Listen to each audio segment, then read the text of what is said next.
How to fix Sand Raiders of Sophie is crashing on Steam. So first you want to right click the game in your library and open up the properties. And in the launch options you will need to add -dx11. Then go to the installed files and verify the game files.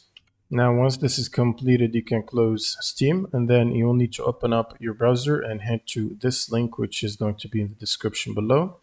And from the redistributables table, you will need to get the 86 installer and the 64 and install both of them. And once you finish, this will require a computer restart.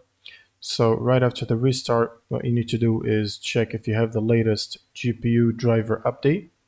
If you're running an NVIDIA GPU, you can use the NVIDIA app. Otherwise, you can use the AMD software if you have an AMD GPU. And then from here, you can check and install the latest available update.